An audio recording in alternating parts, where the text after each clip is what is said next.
ကဲအားလုံးပဲမင်္ဂလာပါဗျာနော်ဒီနေ့ကတော့ဒါ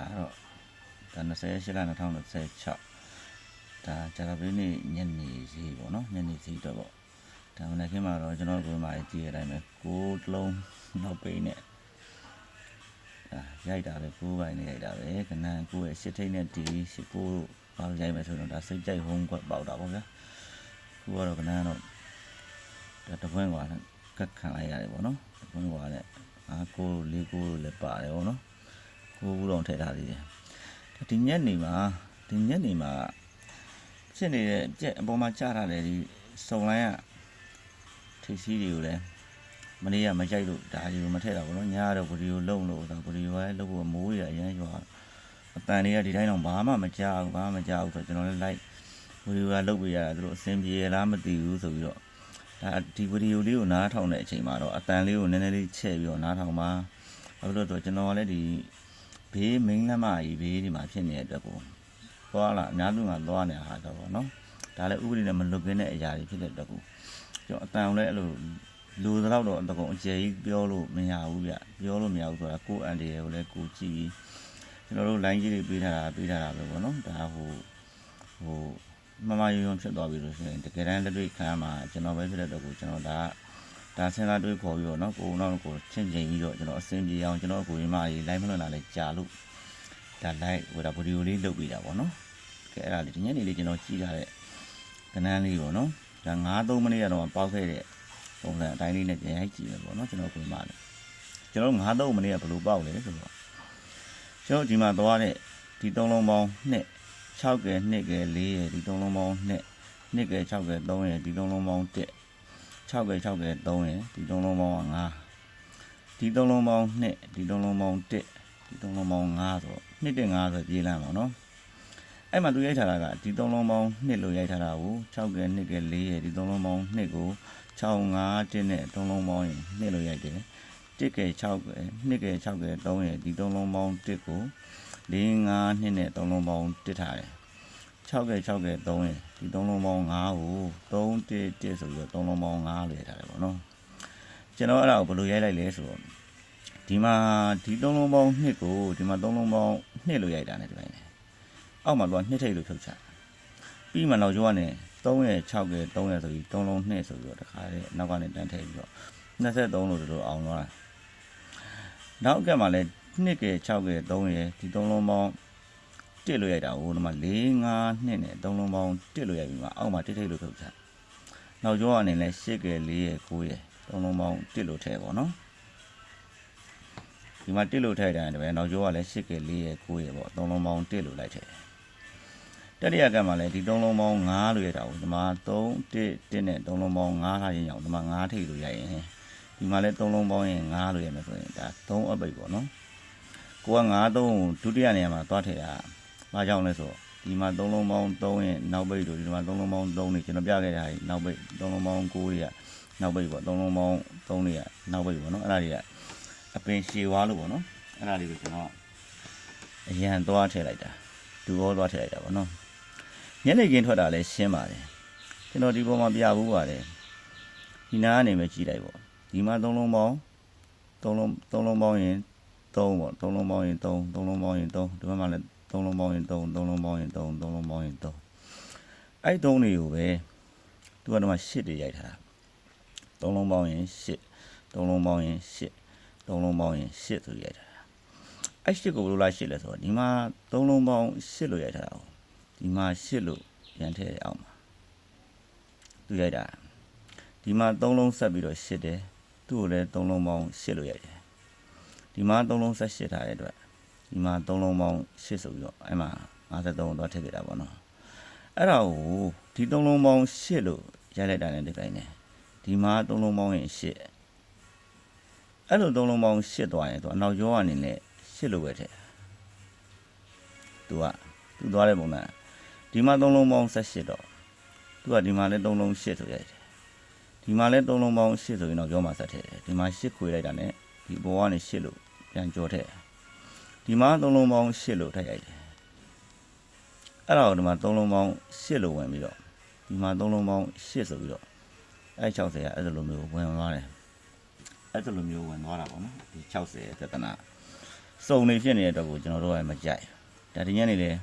စုံကနန်းတော့တိတ်တော့မကြိုက်ဘူးမားနေပဲသူပေးရင်တော့ရမှာပေါ့ဗျာနော်ဒါမနက်ကလည်း9လုံးနောက်ဘက်ကကောင်းပါတယ်နားမှာ3လုံးပေါင်းရင်6ကို3နဲ့ပေါင်းရင်9 3နဲ့ပေါင်းရင်2 6 9 2လို့ရိုက်တာသူက3လုံး6ကိုနှလုံးနဲ့6လို့ရိုက်3လုံး9နှလုံးနဲ့9လို့ရိုက်3လုံး2ကိုနှလုံးနဲ့2လို့ရိုက်သူ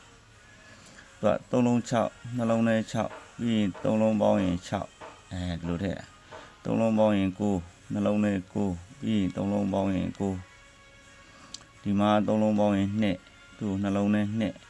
3လုံးပေါင်းရင်2တစ်ကဲ2ကဲရှိတာအတွက်9ပိတ်ပဲနောက်တစ်ခါဒီနားမှာချိုးထားတဲ့3လုံးပေါင်းရင်3 2ပွင့်လျှော့ရင်1ကို2ပွင့်လျှော့ရင်9တော့3 1 9လို့ရိုက်တာအဲ့ဒီ3လုံးပေါင်း3ပဲသူ့ရဲ့ပါဝါ3လုံးပေါင်း8ဆိုပြီးတော့လို့ထည့်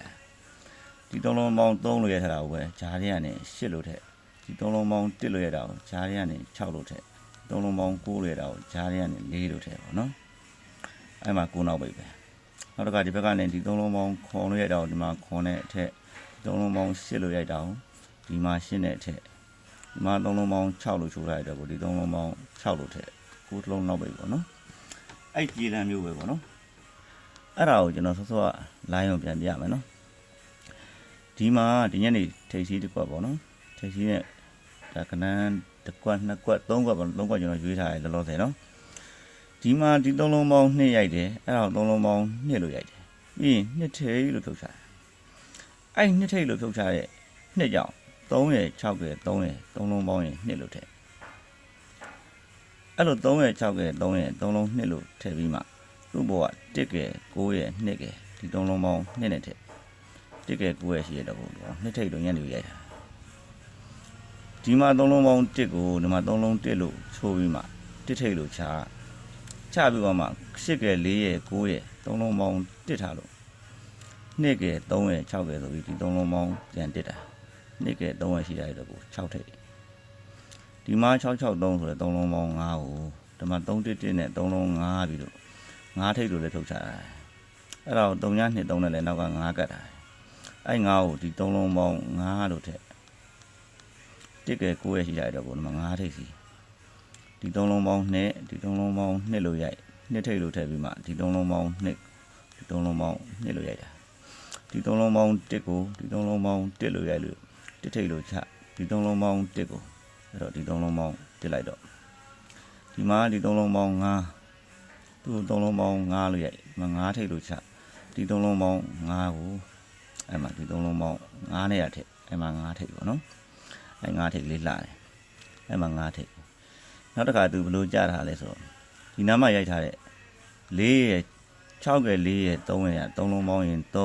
သူ့ခွန်3ည6နဲ့ဒီ3လုံးပေါင်း3ဒီ3လုံးပေါင်း3ကိုဒီ3လုံးပေါင်း3နဲ့ထည့်ဒီ3လုံးပေါင်း5ကိုဒီ3လုံးပေါင်းက5နဲ့ထည့်ဒီ3လုံးပေါင်း6ကိုဒီ3လုံးပေါင်းက6လို့ထည့်အဲ့အလိန်နဲ့ပဲသွားမှာဒီ3လုံးပေါင်းက3သူ့3လုံးပေါင်း3လို့ရိုက်ဒါဆိုရင်သူလည်း3လုံးပေါင်းရင်3နဲ့ပဲရိုက်နော်4 3 6ဆိုတဲ့3လုံး3ကိုခွန်3ည6နဲ့3လုံးပေါင်း3ထားလို့8 3 2နဲ့3လုံးပေါင်း3လို့ထည့်4 3 8ဆိုတဲ့3လုံးပေါင်းရင်5အဲ့တော့6 3 6နဲ့3လုံးပေါင်း5ထားလို့3ည9 6ဆိုပြီး3လုံးပေါင်း5နဲ့ရိုက်နော်ဒီစီကတော့ share လိုက်ရနော် share မိုက်တယ်ဒီမှာ3 3 3ညဆိုတဲ့3လုံးပေါင်းရင်6သူ့မှာ4 8 4နဲ့3လုံး6ထားလို့8ကဲ3ရယ်5ရယ်ဒီ3လုံးပေါင်း6လို့ရိုက်လှရင်တော့အဲ့ကောင်ကလည်းဒီ3လုံးပေါင်း3ရိုက်တယ်ဒီ3လုံးပေါင်း3ရိုက်တယ်ဒီ3လုံးပေါင်း3လို့ရိုက်ဒီ3လုံးပေါင်း5ရိုက်တယ်ဒီမှာ3လုံးပေါင်း5ရိုက်တယ်ဒီ3လုံးပေါင်းလည်း5လို့ရိုက်ဒီ3လုံးပေါင်း6လို့ရိုက်တယ်ဒီ3လုံးပေါင်းလည်း6ရိုက်တယ်ဒီ3လုံးပေါင်း6လို့ဖြစ်အောင်8ကဲ3ရရှိလိုက်တော့ကို5တစ်လုံးထိပ်စီအဲ့တော့သူထောက်ထားတဲ့ဟာကြီးတော့ရှိတာပါဗျာဒီမှာ3လုံးပေါင်းရင်1 3လုံးပေါင်းရင်9 3လုံးပေါင်းရင်3ည1 9 3ည3လုံးပေါင်း1လို့ရတာကို3လုံး1နဲ့ထက်